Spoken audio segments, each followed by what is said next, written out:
Boa noite, gente. Tudo bem com vocês? Conforme o nosso cronograma hoje das nossas atividades, hoje está previsto que a gente faça a abertura do nosso estudo de caso sobre as infecções sexualmente transmissíveis nos idosos. E aí eu queria perguntar para vocês já fizeram um estudo de caso com os outros professores? Vocês conhecem a metodologia, a maneira pela qual tem que ser desenvolvido o passo a passo?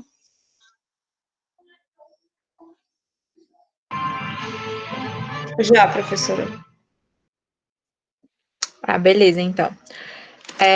Então, antes de eu começar a falar efetivamente do estudo de caso, eu primeiro vou passar algumas orientações. Então, assim, o nosso encontro hoje, ele vai servir para eu fazer a leitura com vocês, dar início a esse estudo de caso, tirar as primeiras dúvidas que forem surgindo, dar as primeiras orientações, e ele vai ser finalizado, ou seja, o momento da entrega, discussão desse estudo, na próxima quinta-feira, que é o dia 21. Então, a gente inicia esse estudo de caso hoje, de maneira breve, e vai finalizar e fazer a discussão dele na quinta-feira que vem, tá bom? E para esse estudo de caso, eu preciso que vocês montem grupos de 6 integrantes, 5 ou 6 integrantes, dependendo da divisão, mas eu acredito que vão ser grupos de 6 e um de 5, considerando todos os alunos que estão matriculados. E aí o grupo vai se dividir, vai fazer a leitura novamente desse caso, e vocês vão colocar as ponderações do que está dentro desse estudo de caso.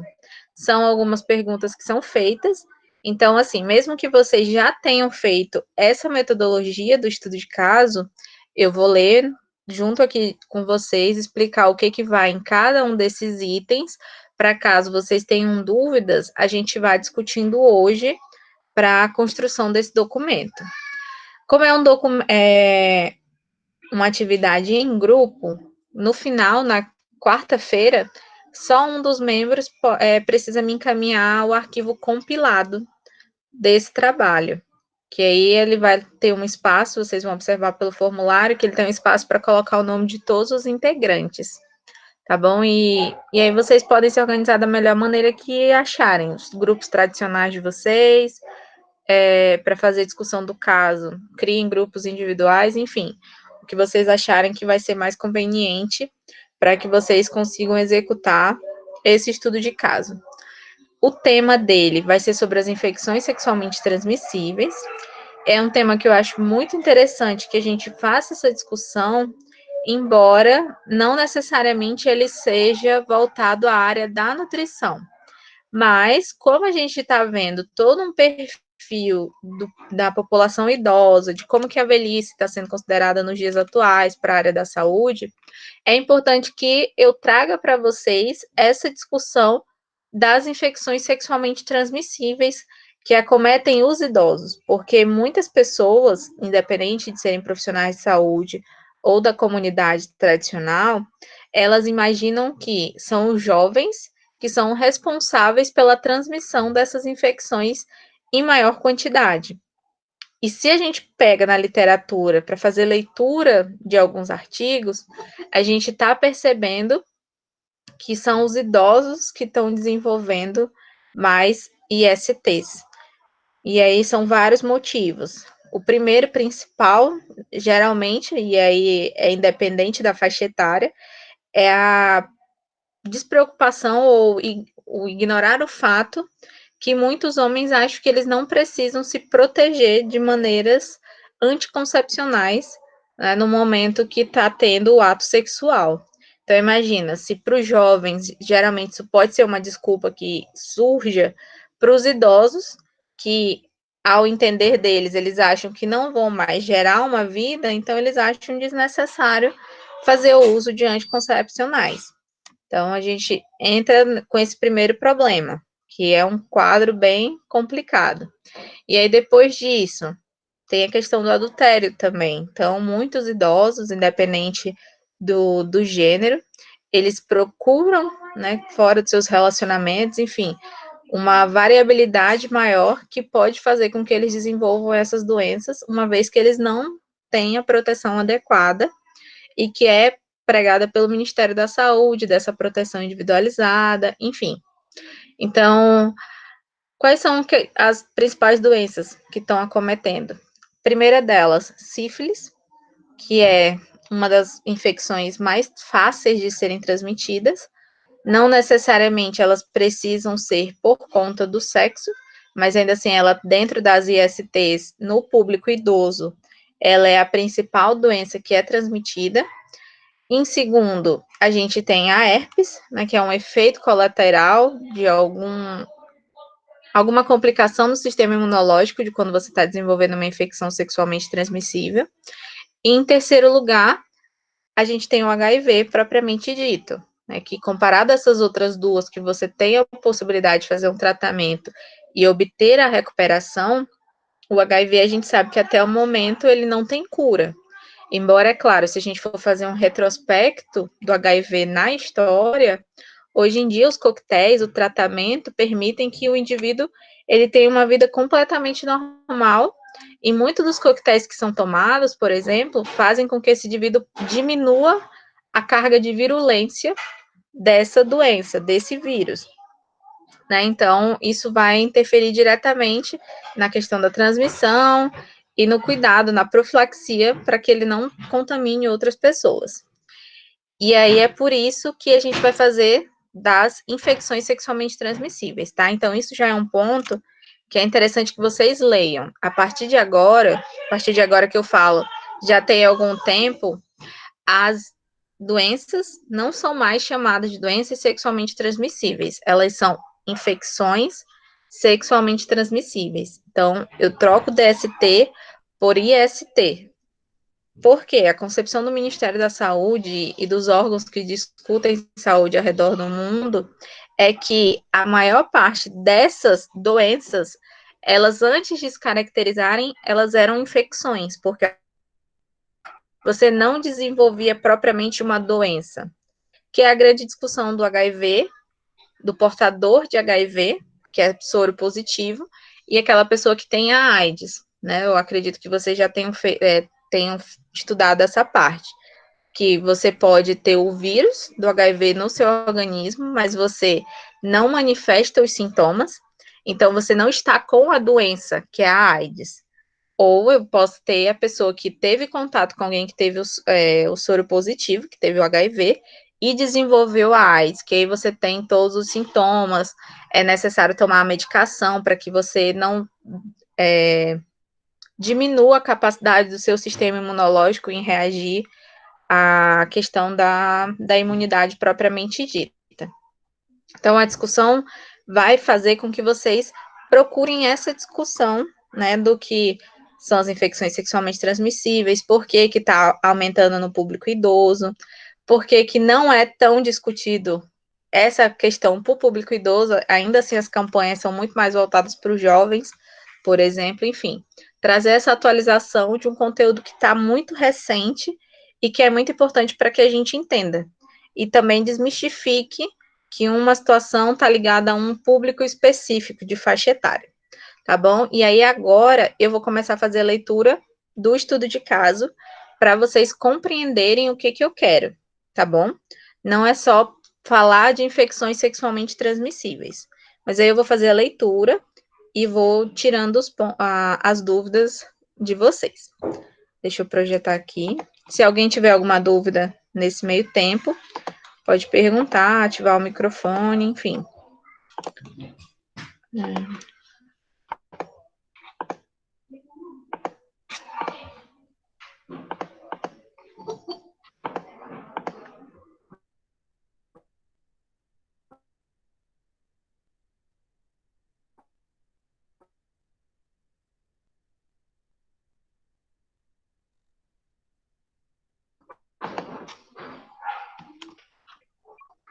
No tela de compartilhamento.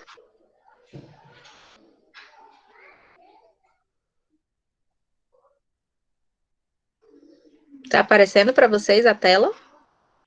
Isso, professora.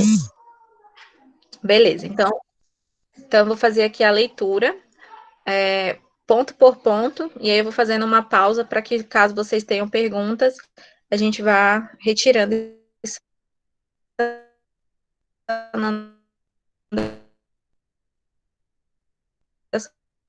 das dúvidas.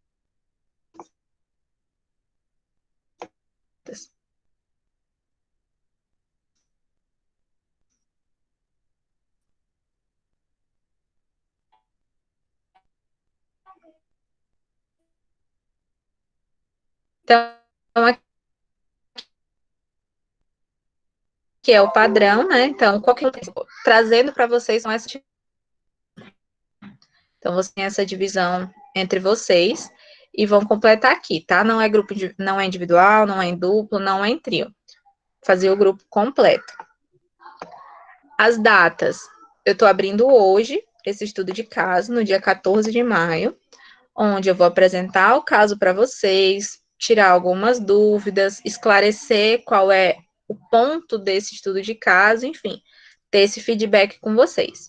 E no dia 21, que é na quinta-feira que vem, vocês vão me entregar, até o dia 21 vocês vão ter enviado esse questionário preenchido para mim, e a gente vai fazer uma discussão aqui online também. Então, o grupo vai se posicionar, ele pode indicar uma pessoa para falar pelo grupo, enfim, a gente vai ter uma troca para eu ouvir o que vocês têm a dizer sobre esse estudo de caso.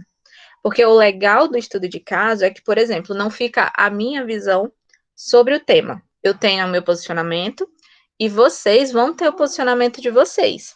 Então, cada grupo vai ter um posicionamento diferente, né? Ou igual, enfim. E a gente vai apresentando esses pontos de vista para que, em cima disso, seja construído uma resolução, ou seja, não vai ser um consenso, então não vai existir resposta certa ou resposta errada. A gente vai fazer uma discussão, pôr na mesa quais são os fatos, os argumentos, e aí cada um vai ter a concepção sobre aquele determinado assunto. Não vai ser eu aqui, enquanto professora, trazendo um posicionamento sobre o que eu penso sobre esse tema. Cada um vai fazer essa construção em grupo, mas de maneira individual, nesse sentido. Não, não existe uma influência direta por parte do professor. E aí a gente vem para o primeiro ponto, que é a análise do caso. Ou seja, eu vou fazer a leitura. Quem já fez estudo de caso, independente de ter sido nessa metodologia, até mesmo aquela simulação de caso, caso clínico, né, que alguns professores chamam também. Então, eu trago a leitura do caso e a gente vai fazer essa discussão. Um ponto, vocês vão ler depois novamente esse texto e vão fazer o levantamento das palavras-chave. O que são essas palavras-chave? Não entendi o que significa determinada palavra, vou marcar como uma palavra-chave. Acho que se eu falar de tal ponto, isso é importante para lá na frente eu entender o estudo de caso. Então, eu considero esse ponto como uma palavra-chave. E aí, pela própria nomenclatura, né, agora que vocês estão fazendo TCC, inclusive, a palavra-chave é o que vai nortear a pesquisa de vocês. Feito isso, eu vou fazer levantamento de questões orientadoras. O que são essas questões? São 2 questões por grupo. E essas questões elas vão estar relacionadas às palavras-chave. Então, por exemplo, eu tive dúvida. Essas perguntas podem ser como se fosse o questionamento que eu estou fazendo para mim mesma enquanto aluna ou aluno, né? As infecções sexualmente transmissíveis estão aumentadas no público idoso? Eu fiz essa leitura e aí me surgiu essa dúvida. Seria a primeira pergunta. Segunda pergunta: como nutricionista, qual é o papel do nutricionista na questão das infecções sexualmente transmissíveis em idosos? Seria a minha segunda pergunta, baseado nas palavras-chave. E essas perguntas vocês vão fazer e vocês vão responder ao final. Então, se vocês acham que o problema é o fato das infecções estarem aumentando no público idoso, vocês vão ter que conversar a respeito desse ponto. E aí, agora eu vou fazer a leitura para vocês do estudo de caso. para que vocês façam e tirem primeiro essas dúvidas. Melhorou agora o áudio?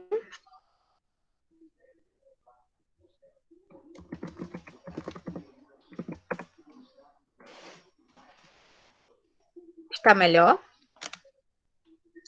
Tá, então vou voltar. Do primeiro ponto, vou fazer a leitura do caso aqui para vocês. É uma situação que pode ter acontecido, e aí vocês precisam ter um posicionamento profissional em relação a esse caso. Vocês, dentro dessa leitura, vão identificar palavras-chave, ou seja, palavras que vocês acham que é importante, que tem a ver com o desfecho, ou seja, essa pode influenciar para ajudar eu ter o meu posicionamento enquanto profissional. Em cima dessas palavras-chave, vocês vão fazer 2 perguntas. E aí é a critério do grupo quais são as perguntas norteadoras que vocês vão fazer. No sentido, as infecções sexualmente transmissíveis estão aumentando em idosos? É uma pergunta. Segunda, o profissional nutricionista pode auxiliar de alguma maneira nesse processo? Seria uma outra pergunta. Tá? Então, eu, em cima das minhas palavras-chave, eu vou tentar compreender como que eu posso ajudar nesse caso. Então, essa situação é uma situação que pode chegar para vocês dentro do consultório. Então, você vai lá atender o paciente, aí ele chega com esse perfil e vocês precisam tomar uma medida. Eu vou fazer prescrição dietética, vou procurar uma equipe para poder trabalhar em conjunto, vou orientar que ele primeiro procure outro profissional, enfim, tentar dar um ponto de partida para esse atendimento, promovendo o melhoramento, ou então, pelo menos, resolvendo parcialmente a situação desse paciente. Então, esse estudo de caso é um atendimento que poderia acontecer com vocês no dia a dia. Então, vamos prosseguir a leitura agora. Esse arquivo, ele já está no Classroom de vocês, tá bom? Tá em Word lá, então já está no formato que vocês conseguem editar. Então, ele já está no Classroom de vocês, inclusive com as datas de início e de término da nossa atividade. Então, prosseguindo a leitura. AMF, masculino, 61 anos de idade, acompanhado desde 2015 pela Unidade Básica de Saúde Maria Verônica, para tratamento de doença crônica não transmissível. Então, eu já trago uma informação de como é que é o meu paciente que eu estou recebendo. Procurou a UBS próximo a seu domicílio, queixando-se de fraqueza e inflamações ao redor da axila, sendo encaminhado para a coleta de sangue periférico para a realização de teste sorológico. Com os exames em mãos, foi orientado a procurar o serviço de infectologia da Fundação Hospitalar para diagnóstico e tratamento de infecção pelo vírus da imunodeficiência humana, o HIV-1. Então, eu trago mais uma informação. Foi encaminhado para o serviço de nutrição com o diagnóstico de desnutrição, circunferência abdominal caracterizando lipodistrofia abdominal, polidipsia, herpes labial e hipogeusia. Então, trago mais informações e trago um exame praticamente físico, né? Algumas características do meu exame físico. Está em uso contínuo de atenolol, aí fica uma... E recebeu nova prescrição de atazanavir, zidovudina e lamivudina. Então, eu trago aqui a questão medicamentosa que esse paciente está submetido. Dados nutricionais. Apresentou na primeira consulta um peso de 71,5 quilogramas e o seu índice de massa corporal está classificado como eutrofia. Então, ele está dentro do peso natural, né? Ele está num peso adequado. E na última consulta, apresentou o peso de 60,4 quilogramas e o IMC de 23 quilogramas por massa ao quadrado. Relatou consumo diário de café, carnes vermelhas, arroz, farinha e 3 vezes por semana pães e biscoitos. Faz uso diário de adoçante à base de ciclamato de sódio no café. Então, aqui eu já tenho a minha anamnese. E, por fim, relata ainda dificuldade em se alimentar, considerando os efeitos colaterais do novo medicamento para tratamento da sua IST. O paciente foi encaminhado, então, ao setor de nutrição para adequação da alimentação e controle do peso. Então, esse primeiro ponto eu trouxe para vocês como se fosse uma consulta completa. O paciente ele fazia tratamento já para uma doença crônica não transmissível, e algum questionamento já pode surgir. Qual que é essa doença? Será que pelo restante do estudo de caso eu consigo perceber qual que é a doença que ele tem? O segundo ponto, ele apresenta sintomas que indicam uma possibilidade de uma IST, o que é comprovado pelo exame sanguíneo, certo? E a partir desse momento é adicionado novos medicamentos para que ele faça tratamento. E aí, esses medicamentos, será que eles têm algum tipo de intervenção? Não influencia? Influencia totalmente? Não influencia nada? Já é o segundo ponto. Apresenta o estado nutricional desse paciente, antes e depois, porque percebam que lá em cima que ele fala que ele já é acompanhado por essa unidade básica de saúde, por conta da primeira doença, e após indica as queixas e a anamnese que ele tem. Então, ele traz o que ele consome, a frequência, mas no final ele relata que ele está tendo dificuldades na alimentação por conta dos medicamentos, enfim.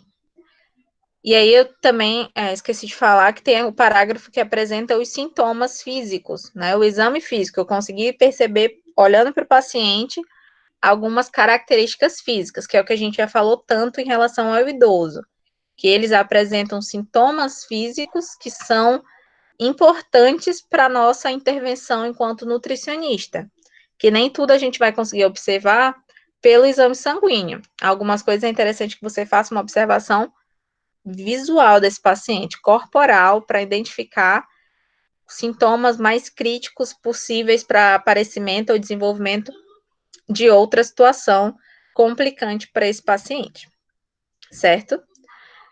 Em relação ao primeiro ponto ainda, alguma dúvida até aqui?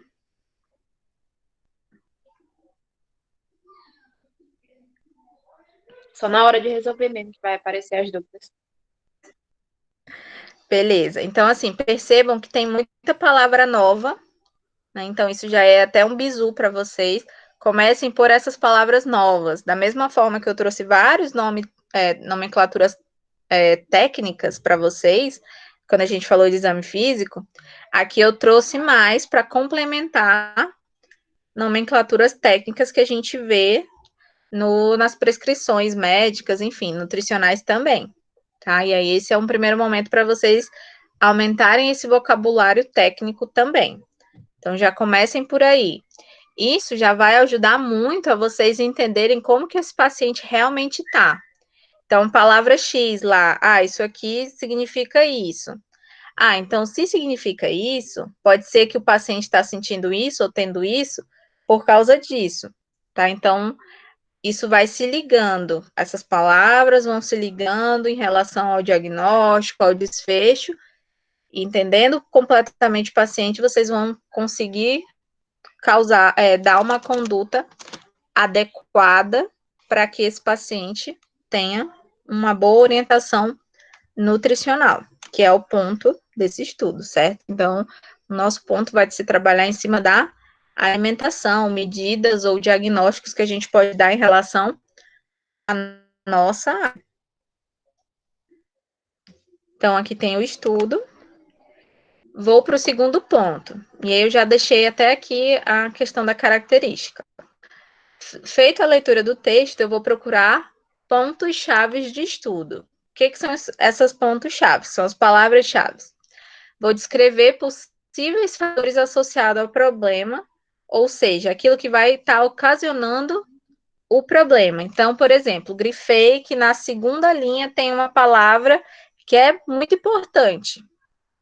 Essa palavra vai justificar o que lá no quarto parágrafo esse paciente está sentindo, ele está querendo ou ele está falando. Então, pode ser que pelo fato dele estar assim, ele está se sentindo Y. Tá? Então, isso é a minha palavra-chave. Ela é importante para que eu entenda por que, que o paciente está naquela situação. Então, um exemplo prático. A palavra-chave de um paciente que está constipado é a falta de líquidos no organismo dele, ou a falta de fibras na alimentação. Então, se eu fosse tentar entender por que, que um paciente tem constipação, eu provavelmente, dentro da anamnese do meu paciente, eu ia perceber que ou a quantidade hídrica dele de líquidos não está sendo alcançada, ou a alimentação dele com suporte de fibras, legumes, verduras e frutas não está tendo um alto valor dentro da alimentação total dele.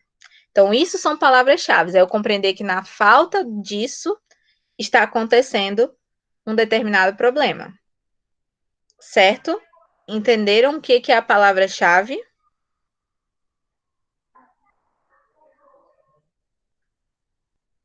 Sim, eu entendi.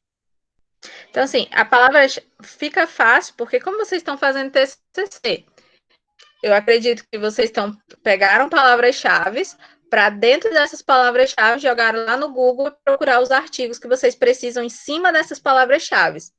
Então, quem está pesquisando sobre nutrição não vai pegar um artigo que fala sobre medicina, porque medicina não vai se juntar à palavra-chave nutrição. Então, isso orienta para que eu coloque meu caminho para aquela palavra. Ela não vai me deixar aqui num espaço aberto onde tudo é possível. Eu vou me focar nas palavras que estão dentro do texto, tá? Se atenham às informações que estão dentro do texto e, baseado nisso, vocês vão fazer a pesquisa de vocês, que é o terceiro ponto do estudo de caso, que é a teorização. E aí, mais uma vez, praticar o que vocês já estão fazendo no TCC, que vocês vão responder as questões elaboradas na fase anterior, com embasamento teórico. Então, quando eu falei que vocês vão procurar a palavra-chave, e aí, continuando o exemplo que eu havia dado sobre constipação, minhas palavras-chave são restrição hídrica e restrição de fibras. Como que vocês vão teorizar isso? Vocês vão fazer perguntas. A quantidade de líquidos que um indivíduo toma influencia no seu funcionamento intestinal? Pergunta. Minha primeira pergunta. Ok. Segundo ponto. Será que a alimentação do indivíduo, sob a falta de algum nutriente, influencia na questão de trânsito intestinal do paciente? Pergunta. Então, eu já tenho duas perguntas, porque eu acho que de tudo que eu li, o ponto mais importante é que esse paciente está constipado, por exemplo. Então, o que eu preciso resolver é isso. Não é o fato dele ser idoso, não é o fato dele ser atendido na unidade básica, não é o fato dele ter isso ou dele ter aquilo. Pode ser esse o problema que, se eu resolver, todos esses outros vão ser melhorados ou ele consegue conviver tranquilamente. Feitas essas minhas duas perguntas, eu vou resolver em cima as palavras-chave. Então, eu vou pegar essas minhas palavras-chave e vou jogar nos artigos. Restrição hídrica. Cielo, PubMed, Lilacs, Google Acadêmico. O que fala sobre restrição acadêmica? Então, eu vou colocar lá. Silva, em 2020, relatou que a recomendação hídrica diária para indivíduos saudáveis é de 35 mililitros por quilograma peso. Ponto. Eu referenciei uma informação que vai justificar possivelmente o fato do paciente estar apresentando uma constipação.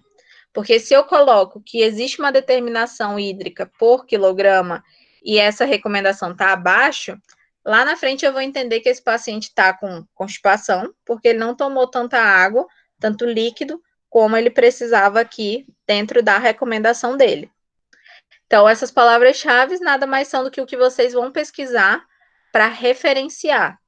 E aí vocês, né, vão referenciar conforme o que está na literatura, dentro das normas da ABNT, enfim, sem plágio, sem cópia direta, pegando as informações e extraindo as informações necessárias que vocês precisam, sem estar copiado igualmente.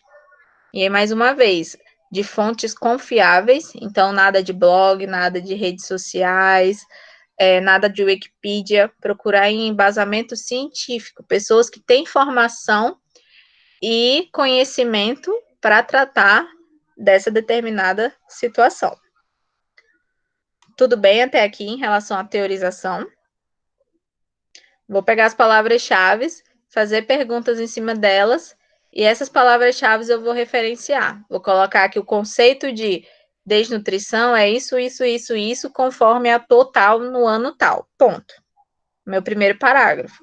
A outra palavra-chave que eu achei interessante, vou colocando. Por mais que vocês só tenham 2 perguntas para fazer, vocês podem ter mais palavras-chave, podem ter 5, 10, 15, enfim. Vai do que vocês acharem que é importante e que vocês consideram que são palavras necessárias para entender o que o paciente está sentindo ou que o paciente está passando também naquele determinado momento. Alguma dúvida em relação à teorização? Aqui é referencial bibliográfico. Pegar a palavra-chave e referenciar bibliograficamente. Tá tranquilo. Não tô Então, muito animada ainda com a ideia, mas tô tranquilo. não, mas quando vocês começarem a entender a questão das infecções e aí descobrirem essas palavras que estão sendo novas, trazidas para vocês, vocês vão perceber, beleza, ela está falando a minha língua. É porque, a primeiro momento, vai ser uma palavra estranha para vocês, da mesma forma que foi cianótico, comatoso, disfagia, enfim. Já ficou um monte de palavra Mas ali pra vocês trás, vão começou a perceber falar que... na cabeça. Entendi.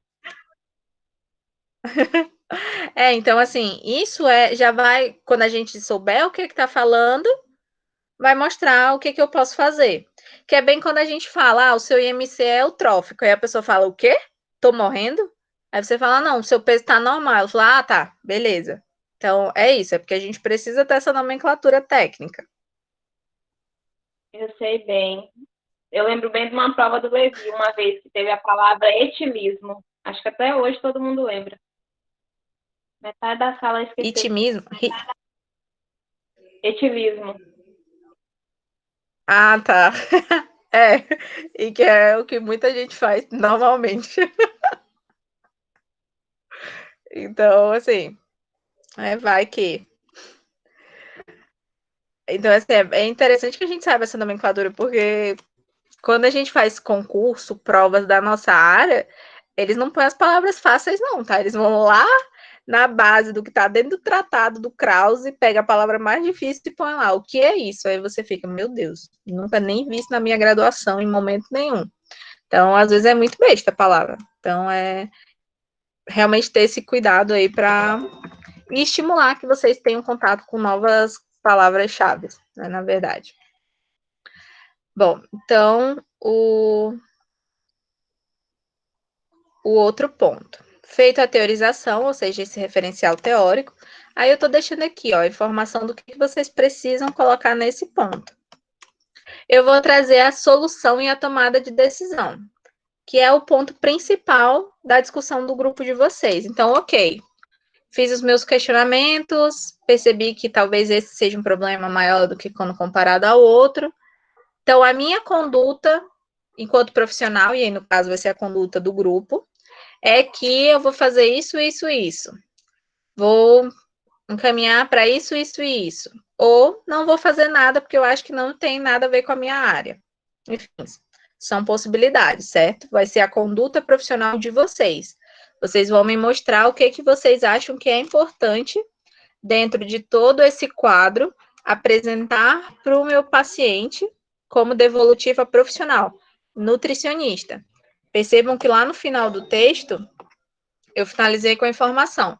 O paciente foi encaminhado ao setor de nutrição para adequação da alimentação e controle de peso. Mas se vocês acharem que não precisa fazer um controle de peso ou não precisa fazer uma adequação alimentar, enfim, que não tem nada a ver com a área da nutrição ainda assim, vai ficar como conduta do grupo. E é isso que a gente vai fazer a discussão também, quando eu abrir para que vocês se posicionem em relação a essa tomada de decisão. Em nenhum momento vocês vão me ver eu justificando que a minha posição é essa e a de vocês está errada, ou que a de vocês está certa, e aqui eu coloquei no meu rascunho, vai estar errada. Então, é o momento para a gente ter o que no estágio a gente chama de feedback da equipe, né? Uma discussão do caso entre a equipe, para que depois, no final, a gente faça todo um amarramento ali, conduta possível para esse paciente. Então, é claro, não existe resposta certa ou errada, mas existe aquilo que está um pouco fugindo, pode talvez fugir do estudo que eu trouxe para vocês. Então, a gente só vai fazer pequenas correções caso isso aconteça. Mas eu acredito que não vai ser o caso. Quando vocês fizerem a leitura novamente na íntegra, ponto a ponto do caso, vocês vão conseguir sim se posicionar baseando a conduta de vocês com o que vocês já estudaram, não só na minha disciplina, mas como em outras também. E aí vão trazer um apurado básico de tudo isso. Então, finalizando por isso, e aí vocês vão dar essa tomada de decisão, a conduta, papapá. E por último, vocês vão colocar as referências dos artigos que vocês usaram no ponto 3, que é a teorização. Então, se eu referenciei o Silva e Tégoras lá no final, eu vou colocar Silva, Tégoras, referência bonitinha, igual vocês já estão fazendo no TCC de vocês também, tá? Então, até para ver como é que tá esse padrão. A BNT normal, tá bom? E é isso. O estudo de caso vai versar sobre essas infecções. Então, a gente vai fazer uma discussão.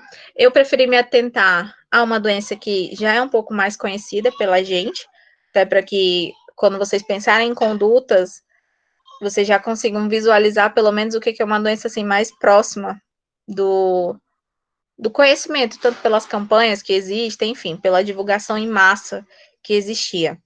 E que ainda também tem em determinados períodos, certo? Mas o propósito é que realmente a gente se atente ao nosso perfil profissional.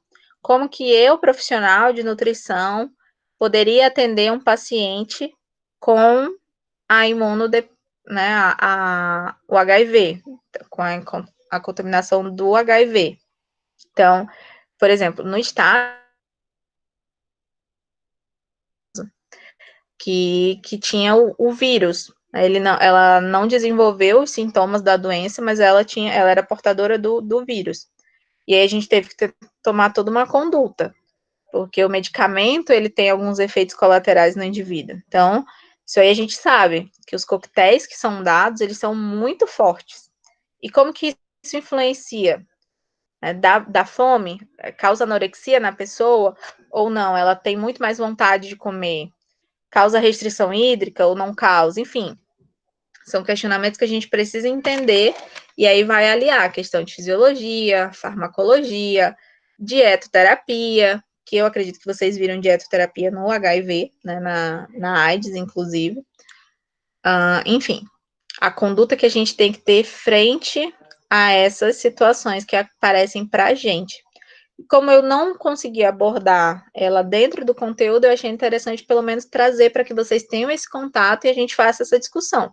Quem quiser começar a discussão em cima do fato da incidência das infecções no público idoso, já pode começar referenciando por aí também. Enfim, vai ficar a critério do grupo de vocês. Alguma dúvida até aqui?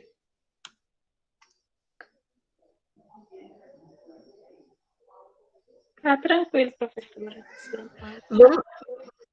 Vão surgindo as dúvidas, mas assim, eu vou estar aqui para discutir, independente de ser o meu horário ou não. Tá? Vocês podem entrar em contato comigo pelo e-mail, pelo Classroom, para quem tem o meu número pessoal, então também pode enviar mensagem. O importante é que a gente tente trazer perspectivas, mas é como eu falei para vocês, quando vocês jogarem as palavras para pesquisar, vocês vão começar a entender melhor, vão encontrar artigos que falam sobre o tema, não necessariamente exclusivamente na nossa área, mas assim, ainda vão orientar para vocês desenvolverem esse caso. Então, só para revisar, eu estou fazendo a abertura do caso hoje. A gente vai finalizar semana que vem. Então, vocês vão me enviar um trabalho desse por grupo até o início da aula que vem, né? Então, de preferência, até quarta, que vocês consigam me enviar o feedback resolvido. Vai ser uma atividade em grupo, 6 ou 5 pessoas. Coloquem as pessoas que não estão aqui participando, enfim, lembrem dessas pessoas para que elas não saiam prejudicadas na atividade. Tá valendo nota, né, por ser um estudo de caso, então é uma metodologia que a gente alcança vocês também em relação à medida prática de pesquisar, fazer discussão em relação a esse tema. E quinta-feira que vem, quando vocês tiverem já me enviado todos esses arquivos, a gente vai começar a discutir a conduta dos grupos, certo? No sentido, o grupo tal se posicionou dessa maneira. E aí eu vou abrir espaço para que vocês façam a defesa de vocês nesse sentido, apresente por que a metodologia que vocês escolheram foram aquela. A gente vai discutindo, e aí, se vocês, o grupo A, achar que o grupo B faltou falar alguma coisa, ou que o grupo B falou algo interessante que o grupo A não percebeu, a gente vai fazendo essa construção coletiva.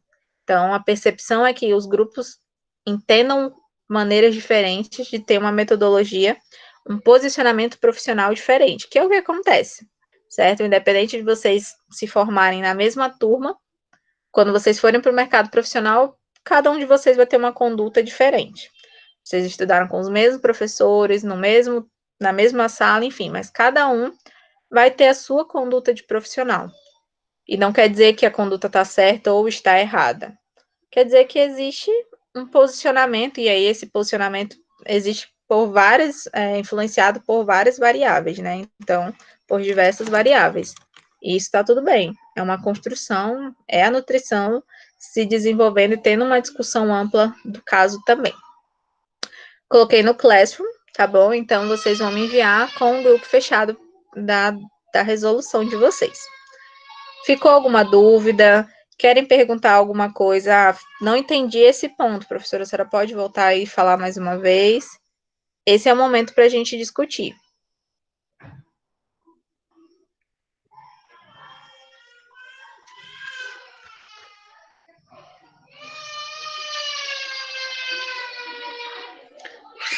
Desculpem o choro ao fundo. Quem que tá batendo essa criança? Essa é a minha Enfim. dúvida. Nada, esse é meu sobrinho que tá querendo derrubar tudo ali fora. Mas não, ninguém tá maltratando, é As dúvidas só... vão vir na hora que a gente for fazer mesmo a atividade. Então tá certo. Não, beleza. Como eu falei, eu vou ficar online agora, né? No término todo no nosso horário. Então, se vocês quiserem tirar dúvida, beleza. E durante a semana, igualmente, tá certo?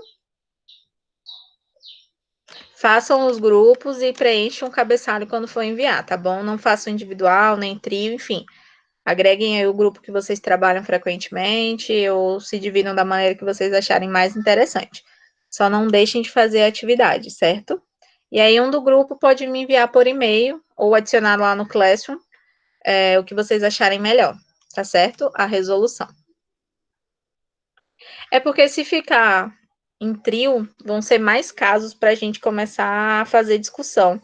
Então, até pela metodologia, é melhor que sejam mais pessoas. Pode ser 6, professora? Tá? Esqueci. Isso. 6 pessoas. Tá? Se eu não me engano, pela contagem que eu fiz da turma, vai ter um grupo que são de 5 pessoas só. Mas, enfim, se vocês conseguirem fazer todos os grupos de 5, também tá tranquilo, mas não vai ter esses extremos, os individuais, nem 3, 4, enfim. Ou é 5 ou é o grupo de 6, tá bom? Que é para a metodologia fluir um pouco melhor também.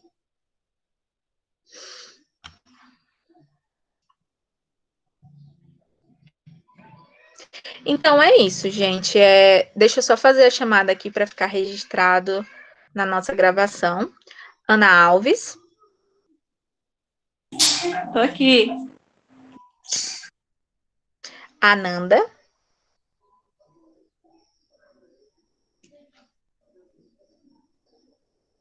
Ananda, você está aí?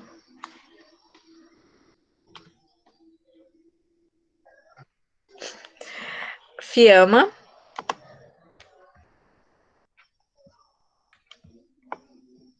Professora, tem paciente Ah, a com Fiamma tá, ela é minha vizinha, ela foi abrir o portão pro marido dela. ela é especial, tem paciente. Calma. Ah, tá, não, beleza.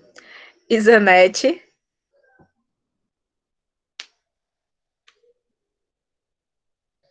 Larissa.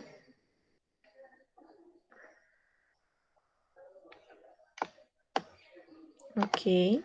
Rayane. Raíssa. Eu sempre tô, sempre tô.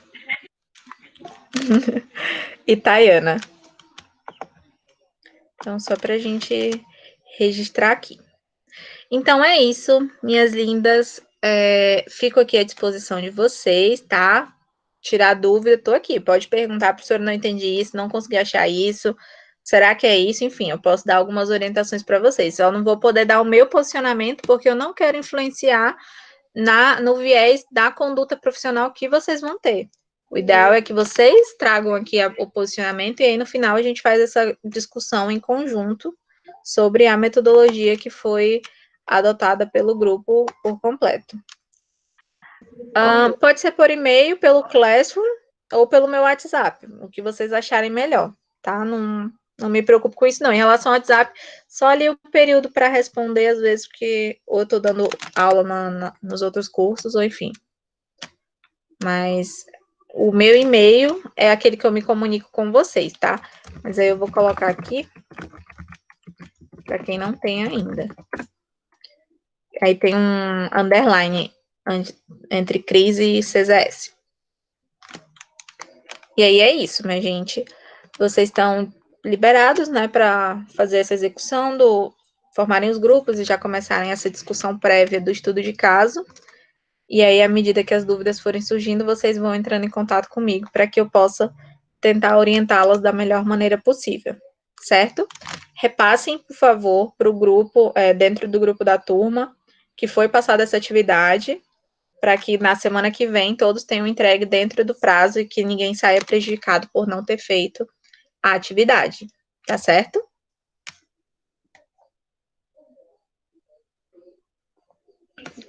Aí, professora.